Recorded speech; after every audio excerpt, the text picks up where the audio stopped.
Et puis un tour d'horizon pour poursuivre ce journal, la 22e rencontre gouvernement-secteur privé, la campagne nationale de vaccination 2025-2026 et la mission de suivi des activités du panier de résilience mise en œuvre par le secrétariat exécutif du Conseil national de sécurité alimentaire sont les grands points qui seront abordés dans ce tour d'horizon que je vous propose de suivre. Le chargé de mission du ministre d'État, ministre de l'Agriculture, des Ressources animales et halieutiques, Saïla Kone, a conduit du 3 au 8 novembre 2025 une mission de suivi des activités du panier de résilience mise en œuvre par le secrétariat exécutif du Conseil national de sécurité alimentaire dans les régions de Yadgar et de Loubri.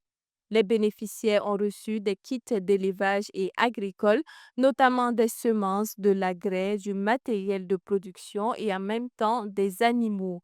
À Arbolé, Kiempalgo et Kourien, plusieurs agriculteurs ont obtenu des résultats encourageants grâce à cet appui. Selon Saïla Kone, les résultats de la mise en œuvre du panier de résilience sont probants. Les éleveurs ont enregistré des mises bas réussies et les récoltes ont également dépassé les attentes. Toujours au ministère en charge des ressources animales, le docteur Jean Semporé, conseiller technique du ministre délégué chargé des ressources animales, a supervisé la campagne nationale de vaccination 2025-2026 contre les maladies animales dans les régions du Yadga, de Quilsé et de Loubri du 3 au 8 novembre 2025. Cette mission visait à évaluer la mise en œuvre des opérations de vaccination contre les maladies animales prioritaires et les zoonoses.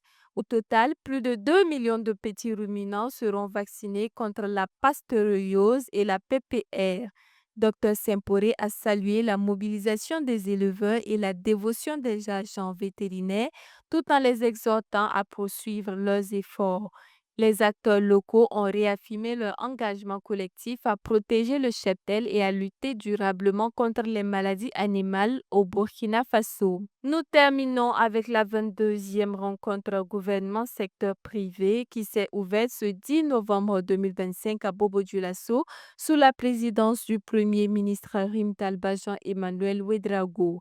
Placée sous le thème Développement et infrastructures, enjeux, défis et engagement patriotique. Elle a été organisée par le cadre de concertation publique-privée et se veut un cadre d'échange constructif pour élever les défis économiques, sécuritaires et climatiques du Burkina Faso. Le chef du gouvernement a exhorté les acteurs économiques à faire du patriotisme économique un véritable credo pour bâtir une économie forte et souveraine. Le ministre Roger Barrot, quant à lui, a insisté sur la nécessité d'intégrer les normes environnementales dans le développement des infrastructures pour garantir leur durabilité. Une brève pour terminer ce journal, chers téléspectateurs. C'est reparti pour la messe mondiale sur le climat, la COP30, qui a démarré ce 10 novembre 2025 à Belém, au Brésil. Le Burkina Faso, comme à chaque année, est représenté par une délégation et défendra ses intérêts aux côtés des groupes du G77 et la Chine, du groupe Afrique et des pays les moins avancés. Prévu se tenir du 10 au 21 novembre 2025, la 30e conférence des partis sur le climat réunira des représentants de plus de 160 pays, un cadre de concertation pour faire avancer la coopération dans la lutte contre le réchauffement climatique à l'échelle mondiale. Voilà qui met fin à ce journal. Merci à vous, chers téléspectateurs, de nous avoir suivis et de rester fidèles au programme de Faso Greennet TV. Informations continues sur www.fasogreen.tv.net. Au revoir.